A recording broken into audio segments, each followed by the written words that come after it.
No niin, tervetuloa ottelun jälkeiseen tilaisuuteen. Ensimmäinen sarjan voitos takana, Pyrinnön 5 pisteen voitto.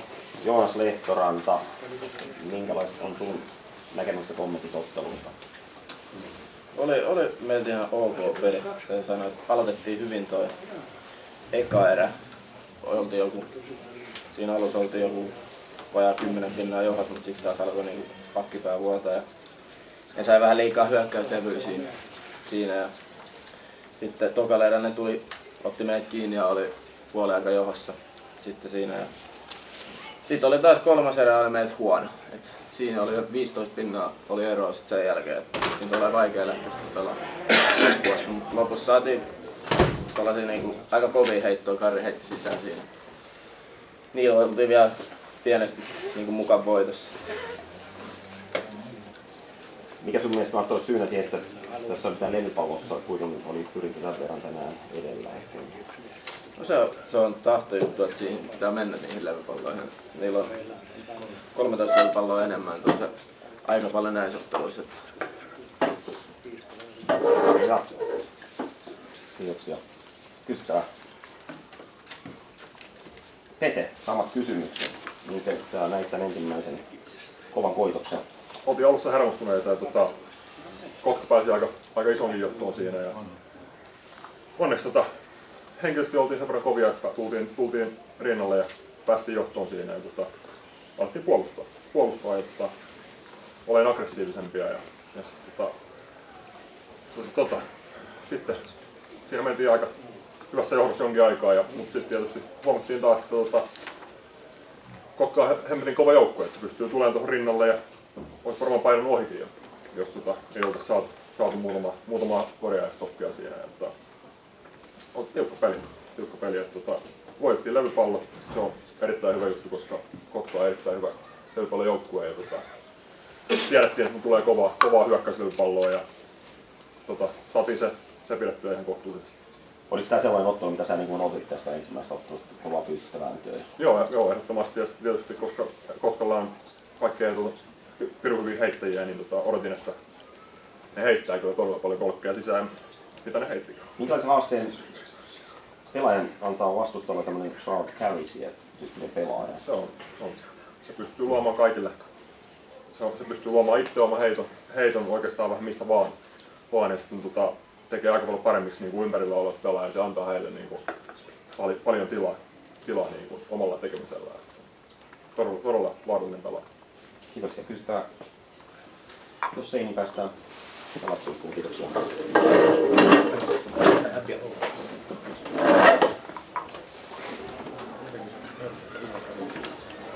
Sami, ensimmäinen ottelu takana. Mitkä miettii? No, pettynyt tietysti, että hävittiin ja se, että valmistauduttiin varmasti hyvin ja paljon pohdin tietenkin sitä, että miten Pieti rakentaa puolustusta ja mitä se meille tulee antamaan siellä. Ja ehkä toi 38 kolkkia kertoo siitä, että Pieti onnistui jossain tänään. Tänään meidän kakkosten prosentti ekalla puolella oli alle 30. Siinä ei ne kaikki meidän kakkoset ollut ihan niin huonojakaan heittoja tai edes haastettuja heittoja. Laitettiin niitä ohi. Sitten toisen puolen alku, en tiedä minkä takia, en osaa vielä sanoa miksi me oltiin niin passiivisia ja pehmeitä. Siihen tämä peli loppujen lopuksi oikeastaan ratkesi siihen toisen puolen alkuun. Sitten me pyristeltiin, räpisteltiin, päästiin lähelle, mutta ei me nyt ihan voitosta kuitenkaan enää lopussa pelattu, vaikka se vähän päästiin uhkaamaan ja ainakin nyt jäi sitten toivon mukaan kotijoukkueen korvien väliin, että sieltä ne saattaa vielä tulla, niin hienoa, ettei me lopetettu pelaamista. Mutta näissä ei ole mitään isoja juttuja, mihin me hävitään. Muutama pieni asia, muutama puolustuksen nukahtaminen, muutama väärin sijoittuminen ja Pyrintö on niin hyvä joukkue, että silloin se on omissa. Menikö tämä peli sillä tavalla, niin kuin sä olit etukäteen ajatellut, että niin teidän kannalta niin teidän hyökkäyksiä? No, paljon meni niin ja se on ihan selvää, että me otetaan paljon kolmosia. Meillä on hyviä heittäjiä, mutta että en mä ole esimerkiksi kauhean tyytyväinen, että jos Chris Owens tekee 9 pistettä 3 pisteen viivan takaa, 2 pistettä sisältä, niin ei se Tietysti jos hän heittää 3/5 mutta sitten noin kakkoset taisi olla 5/7, niin sitten mä olisin ihan tyytyväinen. Näin ja siellä on pieniä viilaamisen paikkoja ja se, että miten me esimerkiksi saadaan Ryan Eijers paljon aktiivisemmaksi, hän oli 1 heitto puoliajalla ja niin kuin tällaisia pikkujuttuja ja se on nyt sitten, tossa on nyt 3 tuntia hyvä aika aloittaa se linja-autossa ja jatkaa huomenna aamulla ja me ei oltu huonoja missään nimessä, me pelattiin ihan hyvin, mutta me pystytään pelaamaan niin kuin pyrintäkin. Varmasti vähän paremmin ja mä uskon, että sunnuntaina niin molemmat joukkueet pelaa taas jo asteen paremmin. Siinä ajoittain näytti sillä, että pelasitte sinne sisään palloon, varsin kun oli Palmi puolustamassa, laittoit Heinosta ja Matista ja sitten kun sieltä tultiin auttaa, niin saitte sen jälkeen aika hyviä vetoja sieltä viivan takaa. Ja se oli tietyllä lailla niin kuin pelaajilta, mun ei ihan kaikkea tarvitse ohjata joistakin lailla. Totta kai me luetaan ja tällaisia tilanteita, jos tulee vastaisuudessa, niin toki yritetään käyttää hyväksi, koska Topias nyt ei ole vielä niin vahva sisäpuolustaja kuitenkaan Timiä tai Jukkaa vastaan. Että sit pitää vaan katsoa, että meillä on oikeat miehet kaarella ja ollaan sit oikeassa asemissa menossa sen jälkeen. Niin tällaisia, mutta kyllä mä tiedän, että toi herra keksii kanssa jotain vastaavia tilanteita sitten, että tää on vähän tämmöistä. Mun pitää löytää vastaus, meidän pelaajan pitää pystyä lukemaan pelin sisällä niitä asioita ja sunnuntaina mennään taas. Kiitoksia, kysyttävää. Sami, kuinka tyytyväinen olit tuohon Karin esitykseen, vaikka kuitenkin tulikin takkiin?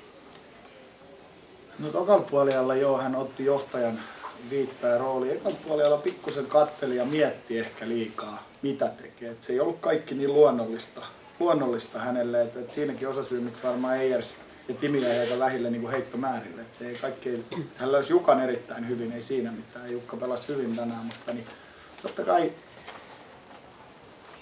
pitkästä aikaa hän pelasi tällaisen niin kuin tilastojen valossa ison ottelun, mutta kyllä me tarvitaan meidän muilta pelaajilta vielä vähän lisää. Hän pystyy tuollaiseen peliin varmasti vielä sunnuntainakin, mutta se, että sit se, että me saadaan korin alle palloa, me pystytään sieltä käyttämään sitä niin kuin hyväksi muutenkin kuin viemällä Topias Palmin postiin. Nämä on näitä pelin sisällä tapahtuvia asioita, mutta kokonaisuudessa totta kai on tyytyväinen, mitä hän pelaa. Kiitoksia. Pieti ensimmäinen ottelu takana, voitto taskussa. Kommentit miettii. No, tietysti ensimmäisenä niin täytyy olla tosi iloinen, että pystytään voittamaan. Tämä peli on kuitenkin voittamista ja häviämistä. Meillä loppujen lopuksi riittää, että me täällä Pyynikillä pystytään 3 kertaa voittamaan. Toki tietysti lähdetään vieraisiin tosissaan voittamaan. Mutta tämä oli samanlainen matsi kuin me ollut Kotkaa vastaan oikeastaan niin koko kauden. Kotka on niinku, se on haastava joukkue. Se on hyvin valmennettu joukkue. Se pelaa hyvin tällaista niinku simppeliä koripalloa, että se ei oikeastaan niin Kotkaa vastaan ei niinkään käydä läpi sitä, että siellä se Kotka ei juoksi niinkään settejä, vaan se luo 2 henkilökohtaisilla ratkaisuilla ja siellä on hyvä tilankäyttö koko ajan. Se on sillä tavalla niinku, Kotka pelaa just niin kuin tällä materiaalilla pitääkin pelata. Se on hyvin valmennettu joukkue. Tuo ensimmäinen puoliaika, niin meillä oli kaiken kaikkiaan, se oli meiltä aika hyvää puolustamista, että me saatiin Kotka pystyttiin ottaa niitä asioita pois Kotkan pelaamisesta, mitä me oltiin etukäteen käyty läpi. Sitten tuo 3. erä alku, mä sanoin siinä vaiheessa, että Sami otti aikalisä, mentiin 15 pinnaa keulaa, että nyt tää tuli liian helposti meille. Ja mä yritin puhua siitä pelaajille, että ei KTP todellakaan luovuta noin helposti. Mutta jotenkin meillä tuli sitten, tää on tietysti kun tää on mentaalipuolen peliä tässä niin varsinkin pudotuspeleissä, kun pelataan kovalla tunteella, niin helposti sitten kun menee korvien väliin, että kun saadaan johto, niin ilman niinkään omaa ansiota. Että kyllä se oli ehkä siinä vaiheessa, Kotka oli huono 5-minuuttinen. Ja me saatiin niinku aika ilmaisia koreja ja ei myöskään niinku Kotka ei hirveästi hyökännyt siinä vaiheessa. Me saatiin stoppeja vaan niinku sijoittumalla oikein, olematta hirveän aggressiivinen. Ja sen jälkeen niin me jatkettiin samalla tavalla ja KTP pelasi vähän aggressiivisemmin, pelasi muutaman ihan näppärän 2-2 peliin ja sai muutaman helpon korin. Ja me oltiin vähän henkisesti, me oltiin oikein valmiita siihen, että meidän niinku että me tuli vähän niinku kommunikaatiovirheitä ja yhtä lailla siinä sitten niinku, mulla oli vähän vaikeuksia kommunikoida joukkueen kanssa. Tämä on kuitenkin niinku samalla tavalla kuin mikä on Kotka ja Pyrinnön vahvuus, että pelaajat on kokeneet ja pystyy tekemään hyviä valintoja. mutta toisaalta sitten valmentaja pitää ohjat käsissä ja mulla vähän niin kuin karkas siinä, että tavallaan että mä olin ihan varma, että mikä meille sopisi ja sen jälkeen mä olin vähän niin kuin palloa pelaajille ja sieltä taas tuli vähän niin kuin, meillä oli huonoa kommunikointia siinä. Ja tietysti aina kun on epävarmuutta, niin se heijastuu huonona tekemisenä ja yhtäkkiä sitten Kotka tulikin rinnalle, mutta sitten taas tuossa niinku 3-4 erää välissä me käytiin läpi, että mitä me oikeasti halutaan meidän puolustuksella ottaa siinä vaiheessa pois ja me onnistuttiin aika hyvin ja saatiin muutama stoppi ja päästiin juokseen kenttään ja loppujen lopuksi voitettiin sillä matsi. Mutta tämä kuvasi Kotkaa, ne on tullut Eurochallengeissa paljon pidemmältä takamatkalta ja voittanut pelejä, joka ei ollut pakko voittaa ja se on henkisesti erittäin vahva joukkue. Erittäin fyysinen joukkue. Tämä on mahtava playoff-sarja ja tästä menee varmuudella jatkoon vain hyvä joukkue, jolla on aika hyvä mahdollisuus myös voittaa sitten Suomen mestaruuden, kumpi se sitten onkin. Tuossa puhuttiin sitä Palmin, mikä Tiksun Palmia, nyt vastaavasti Palmi oli kyllä hyökkäyspäässä tänään taas osoitti nuorelta mieheltä aikamoista play-koripalloa. Se on taitava pelaaja, joka uskaltaa pelata, että en mä sitä muuten pistäisi kentälle, jos se pelkäisi. Mutta okei, siitä tulee tietysti se on niinku hauska tai erikoinen tilanne, että heittää juniorin kentälle ja sieltä tulee jopa vähän huonoja valintoja ja jotain heittoja, mitä välttämättä ei pitäisi ottaa. Mutta että paljon mieluummin niin päin, että kyllä tässä niinku, ei tehdä pelkästään tätä playoff-sarjaa, vaan me tehdään Pyrinnön tulevaisuutta. Ja kyllä mä näen, että tuo pelaaja, jos siellä nyt joku ottaa jonkun huonon valinnan, niin ottakoon Palmi sitten, että siitä on aika paljon iloa vielä useammaksi vuodeksi Pyrinnöllä ja toivottavasti ei pelkästään Pyrinnöllä, vaan Suomen maajoukkueelle. Mutta että tänään Palmi jäi muutamasta tilanteessa vähän pieneksi, mutta se on siitä kiva poika, että me käydään ne jutut videolla, niin se ei jää ainakaan samasta syystä pieneksi. Sitten taas voi olla, että Kotka keksii siihen jotain miten he edelleen hyökkää häntä vastaan. Mä vähän epäilen, että se ei ainakaan ihan noin helposti onnistu, mutta tätä tämä peli on. Toinen normi runkomiestä, mutta Pete Heinäsellä tänään erittäin vahva playoff-avaus.